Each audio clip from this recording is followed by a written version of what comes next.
And that runner produces uprights that can get to be about 6 inches high. And so as the runners grow along the bog, they create this densely packed mat of uprights that almost looks like an old shag rug. And the cranberries are a little heavier than the vine can hold. So what happens is as the berries get bigger and they size, they start getting lower and lower in that biomass.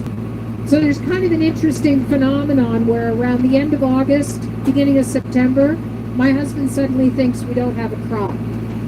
He's watched it blossom and there's been a good bloom, and he's watched the fruit set and there's been a good fruit set, but suddenly all these cranberries have gone hiding in the vines and he thinks he's lost everything. But at harvest time, a miracle happens. Cranberries have 4 air chambers in them. So when we flood the bed, those berries come floating up out of the vines, and suddenly there's the crop that my husband thought he lost. And this bed's already been picked.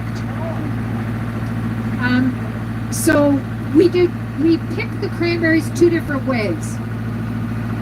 So we flood in both cases. We flood the bed, and one of our pickers has teeth at the front. It's called a Getzinger Retracto tooth picker. Very important name to remember.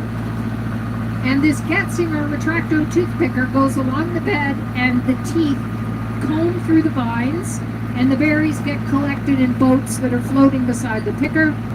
We have an excavator that picks up the boats and loads them into the red wagon like you see there at the end of the dike. And then the wagon gets taken up to our packing house. Picking that way, it's called a wet rake method, is very gentle on the fruit. So it creates a good fresh quality product. Most cranberries, 95%, are not sold fresh. They're actually sold to be processed. And those cranberries are harvested using the beating method. And that's a machine that has a water reel at the front that actually beats the vines and knocks all the cranberries off so they float to the surface of the water like you're seeing here. So we always get some, we call them floaters. We always get some floaters just because they get knocked off the vines. But we also we'll go in after we've used our rake method, and we will use the beater to clean up anything the rake picker missed, and then you get these seas of floating cranberries like this. And the way they're gathered is by using these booms. You can see the black boom that's holding the cranberries. The guys will drag that boom down the bed and gather all the cranberries together, and then they'll bring those cranberries toward the elevator, and the elevator has paddles to take the cranberries up into the wagon that's waiting on the dike. And when the wagon is full, it gets brought up to the packing house.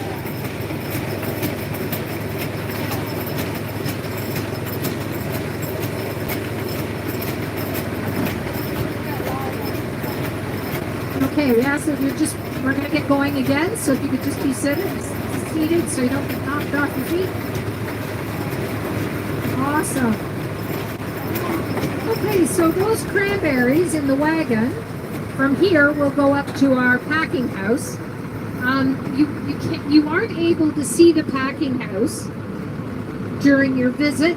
It's in another building, and obviously there's equipment running and food safety issues. But you can see a video at the back of the store that shows the whole process. So if you go through the store, watch for the television that's out where you get your fresh cranberries, and it tells the story of the cranberry from bog to bag. So once it leaves the bog, it goes up to the packing house, where the cranberries go through a shaker table that takes out vines and leaves. They go through a dryer that takes off any surface moisture, and then they go through a bounce sorting system. And the idea of sorting cranberries by bouncing them is very old. It dates back to some of the first cranberry farms. Cranberries are native only to North America, and when early European settlers came to North America, they were introduced to cranberries by the natives who lived here. Cranberries were highly prized. They kept well. They were high in vitamin C and other nutrients, so they were healthy. And they were also used for medicine, and they were also used for dye. And with the European settlers, demand on the bogs soon outstripped supply. And commercial cultivation came along in order to try and meet demand. And one of the biggest areas of demand was in the shipping industry. Cranberries used to be shipped in barrels on whalers and clipper ships because they prevented scurvy during the long sea voyages. So there's a story that a sailor was carrying a barrel of cranberries and dropped it, and the cranberries went spilling down the ship's ladder. The bad ones bounced all the way to the bottom, but the good ones bounced all the way to the bottom, but the bad ones stayed stuck on the stairs. And so the idea of sorting cranberries by bouncing them became an industry. Growers developed all sorts of different ways of essentially throwing their cranberries downstairs. And we now have mills that are an upright piece of equipment. Cranberries go in the top. We call it the Cranberry X Games. They have 7 chances as they bounce down the mill to bounce off a board and over a hurdle. If they don't bounce, they simply fall down and are collected in the boxes below, and they're composted. And then the good berries that did bounce go on to be optically sorted. We have a machine that looks at them first, and then they finally get visually sorted before they go into a bag in our store. We get questioned often on why our cranberries aren't in all the grocery stores.